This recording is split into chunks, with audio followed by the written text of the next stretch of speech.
is exactly why you fear failure and you cannot grow as a Christian man, and why it's so hard for you to take risks, and why your people-pleasing issues is at an all-time high. This is law one of a Christian man. So the real problem, you don't keep failing because you're weak. You keep failing because you fear being alone.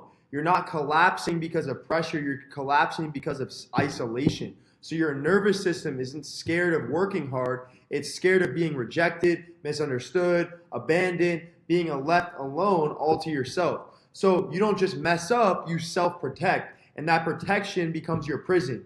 You don't go do things where you're putting yourself out there where there's a possibility where you're rejected or you're abandoned or you're misunderstood. So all you're doing is maintaining. And because you're maintaining, you're not taking any risks and you're staying stuck in the same place you've been in for the longest of time because you're finding so much validation through what other people think of you. So fear of abandonment creates fake living. So when you fear being alone, you start doing things that you don't even want to be doing. You over-explain, you rush relationships you don't even know you're certain about, you suppress conviction, you avoid conflict, you keep people close at all costs, even when it feels wrong. Because if you speak up, you might lose them. And if you lose them, you feel like you're going to be alone, and that absolutely terrifies your nervous system. So what do you do instead? You choose comfort over truth, and that's eating you alive to this very day, and it's why you feel empty. So until you can find peace with being misunderstood, peace with being alone, then you're never going to get rid of that emptiness. So how does this kill your potential? Desperation makes you a slave. I was so desperate for the longest of time. I need to make money. I need to play in football. I need to get married. I need this. I need that. And what did that do to me? It made me so insecure. It made me a slave to my circumstances, slave to outcomes, where I wasn't able to wake up every day and put the inputs in to actually grow into the man that I wanted to become. Because now you're dependent on what others do for you. Validation, approval, attention, belonging, all this stuff. So now you live reacting to people instead of leading your life. You start doing tasks that make you feel worthy instead of tasks that actually move the needle forward to the goal, to the type of person that you want to be. So people smell this off of you. Desperation has a scent and it repels people away from you. People don't want to be around you because they know how insecure you are. They know how much you need them and they feel that emotional weight. How can we flip this onto the gospel? You are accepted before you perform. You are justified before you improve. You are justified by faith and you have peace with God.